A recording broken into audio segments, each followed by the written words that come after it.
જોતા જન્મ સુધાર્યો, ધન્ય ધન્ય શ્રી યમુના. માં જય જય શ્રી યમુના.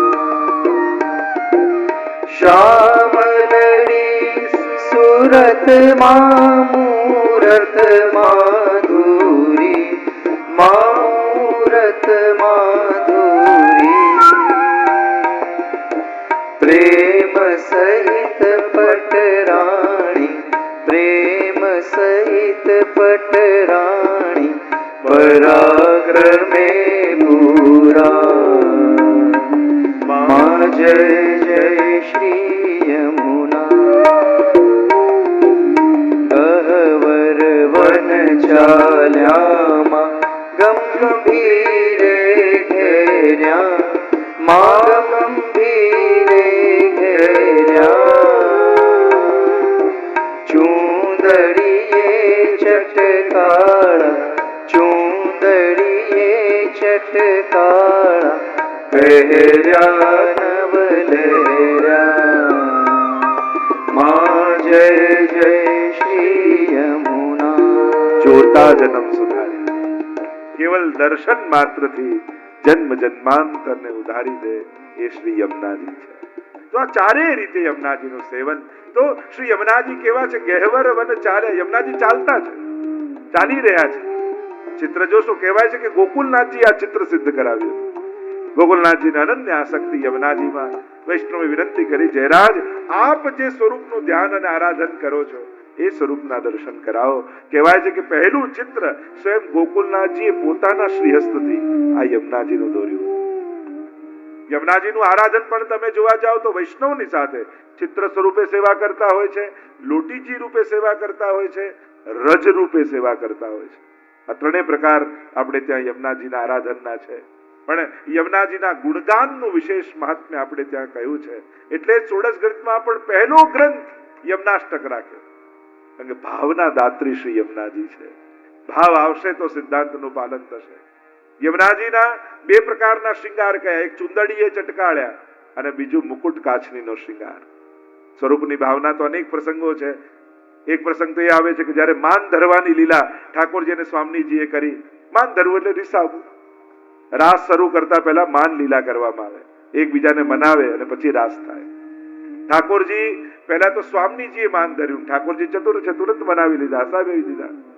પણ ઠાકોરજી એવું માન ધર્યું કે સ્વામીજી થાકી ગયા, કેમ કરીને માન દૂર થતું જ નથી. પ્રભુ લલિતાજીને બોલાવ્યા, વિશાખાજીને બોલાવ્યા, કેમે કરીને પ્રભુ માન દૂર નથી કરતા. યમુનાજીને વિનંતી કરી કે આપ મનાવો. અને રૂપ વર્ણ ગુણ ધર્મ શ્રી કૃષ્ણ કે, કૃષ્ણામ કૃષ્ણ સમામ કૃષ્ણ રૂપામ કૃષ્ણ રસાત્મિકામ કૃષ્ણ સંબંધકારિણી. બિલકુલ ઠાકોરજી જેવા છે યમુનાજી. એવું જ રૂપ, એવા જ વર્ણ. યુક્તિ કરી. રાસમાં ઠાકોરજી જેવો શૃંગાર વસ્ત્ર પહેર્યા હતા, મુકુટ કાચની. મસ્તક પર હોય મુકુટ અને નીચે હોય ને કાચની કહેવાય. રાસમાં ઠાકોરજી મુકુટ કાચના શૃંગાર ધરે. એવા જ આબેહૂબ યમુનાજીએ ધર્યા. અને હાથમાં કમળની માળા લઈને ઠાકોરજી સામે આવીને ઉભા રહી ગયા. ઠાકોરજી ચોંકી ગયા કે આ રાસમાં બીજો કૃષ્ણ ક્યાંથી આવ્યો. હસી પડ્યા અને ઠાકોરજીનું માન દૂર થયું. સ્વામીજીએ કહ્યું કે હવે જ્યારે અમારી કુંજમાં પધારો ત્યારે આ જ વસ્ત્ર શૃંગાર પહેરીને પધારો. તો પોતાની કુંજમાં હોય ત્યારે ચુંદડીના ચણિયા ચોળી યમુનાજી ધારણ કરે છે, પણ ઠાકોરજીની કુંજમાં પધારે ત્યારે મુકુટ કાચીનો શૃંગાર ધરીને આવે છે. અનેક અનેક પ્રસંગો છે. બીજો પ્રસંગ પણ એમ કહેવાય કે જ્યારે રાસ માટે વેણુનાદ કરીને ગોપીઓને બોલાવ્યા, કહ્યું કે ચાલો રાસ કરીએ. ગોપીઓ કહે પણ પ્રભુ આપના વસ્ત્ર શૃંગાર આદિ આપનો ઐશ્વર્ય છે, અને જ્યાં સુધી ઐશ્વર્ય હોય તો માધુર્ય ત્યાં સુધી પ્રગટ કેમ થાય? પહેલા આ ઐશ્વર્યને બાજુમાં મૂકો તો માધુર્ય પ્રગટ થશે, તો રાસ થશે. પ્રભુ કહે પણ જો ભૂતલ પર મૂકીશ તો સમગ્ર ભૂતલમાં મારું ઐશ્વર્ય વ્યાપી જશે, બધાને બ્રહ્મ જ્ઞાન થઈ જશે. પછી આ લીલા સૃષ્ટિ ચાલશે કેમ? તમારામાંથી કોઈ એક આ મારા વસ્ત્ર શૃંગાર ધારણ કરી રાખે તો રાસ થઈ શકે. બધા વિચાર કરે જો અમે ધારણ કરીએ તો અમને રાસનું સુખ ન મળે. કોઈ તૈયાર ન થયો. ત્યારે યમુનાજી આગળ આવ્યા અને કહ્યું પ્રભુ જો બીજાને રાસનું સુખ મળતું હોય તો આપના ઐશ્વર્યને હું ધારણ કરવા તૈયાર. અને ઠાકોરજીના મુકુટ કાચની શૃંગાર ધારણ યમુનાજી કરીને ફૂલની માળા લઈને ઉભા રહ્યા. જ્યાં સુધી મહારાસ ચાલતો રહ્યો ત્યાં યમુનાજી આ સ્વરૂપે ધારણ કરીને રહ્યા અને પોતાએ રાસથી અલગ રહીને બીજાને રાસનું સુખ આપ્યું. એવો પણ એક ભાવ છે. એવા અનેકવિધ પ્રકારની અન્ય કથાઓ પણ છે. પણ આ હાથમાં રહેલી માળા એ બીજું કાંઈ નથી. ભક્ત રાખત હી હાર કરકે. આ તો ભક્તોના હૃદય છે. જ્યારે ઠાકોરજી મળે ત્યારે એ હૃદયને લઈ જઈ યમુનાજી ઠાકોરજી સાથેનો મેળાપ કરાવી દે છે. ब्रह्म संबंध जब होत या जीव को तब ही इनकी भुजा वाम पर के दौड़ कर शोर कर जाए पियसो कहे अति जो आनंद मन में जो हर के 41 પદમાં તો કેટલા વર્ણન. જીવનું બ્રહ્મ સંબંધ થાય ને ત્યારે સૌથી પહેલો આનંદ યમુનાજીને થાય છે અને પહેલી વધાઈ દોડતા દોડતા જીને યમુનાજી ઠાકોરજીને આપે છે કે પ્રભુ લીલાથી વિખૂટી પડેલી એક સખી ફરી લીલામાં આવી રહી છે. મહાપ્રભુજી એને બ્રહ્મ સંબંધ કરાવ્યું છે. તબી ઇનકી જા વામ ડાબો હાથ ફરકે યમુનાજી. અને સ્ત્રીનું વામ અંગ ફરકવું એ શુકન કહેવાય. એટલે શુકન થયું ભરી સખી આવી. બીજો એક ભાવ કર્યો કે ડાબા હાથમાં 3 કમળ છે. એક કળી, એક અર્ધ વિકસિત ને બીજું પૂર્ણ વિકસિત. ભક્તિની 3 અવસ્થા છે, પ્રેમ, આસક્તિ અને વ્યસન.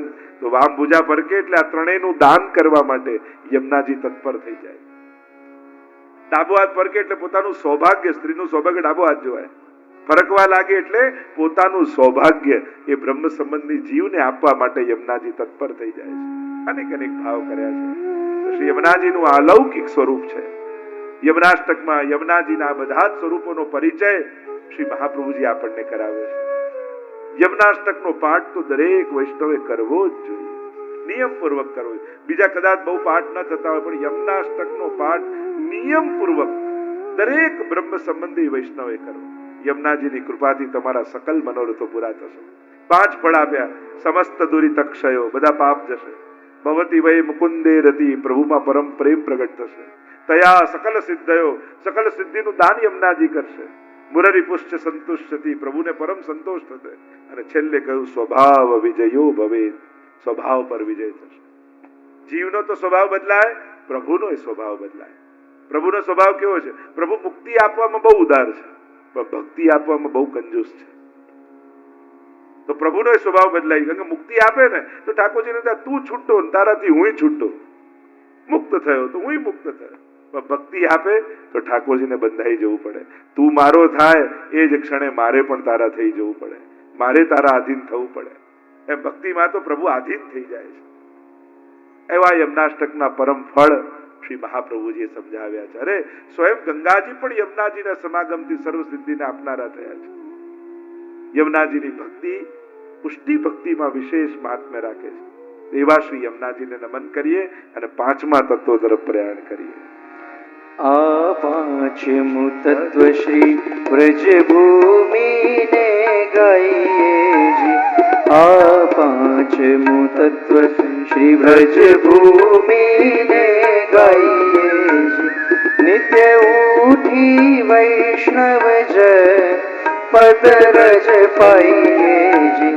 નિત્ય ઉઠી વૈષ્ણવ જન પદ રજ પાઈએ જી. આ પુષ્ટિ માર્ગના 5 તત્વ નિત્ય ગાઈએ જી.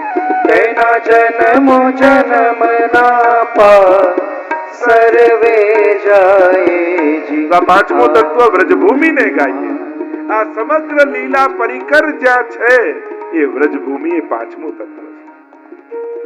વ્રજભૂમિ શાસ્ત્ર વરાહ પુરાણ એમ કહે છે કે વ્રજ એ ભૂમિનો ટુકડો નથી, એ સાક્ષાત ગોલોક ધામનો એક ભાગ છે. જ્યારે પ્રભુ ભૂતલ પર પધાર્યા ત્યારે પોતાના ગોલોક ધામને ભૂતલ પર લાવ્યા અને ભૂતલ પર આવેલું ગોલોક ધામ એ જ વ્રજમંડળ છે. કારણ કે વ્રજમાં જે ગિરિરાજજી, યમુનાજી, વૃંદાવન આદિ છે એ બધા ગોલોક ધામમાં છે.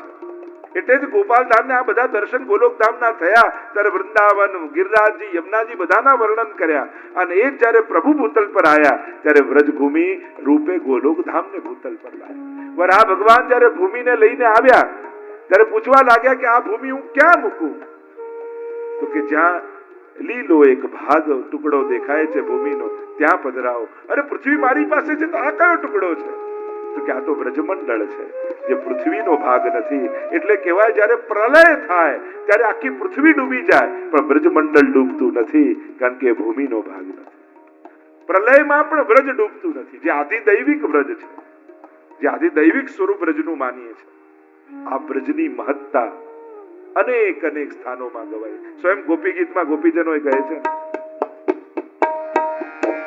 જયતિ તેધિકમ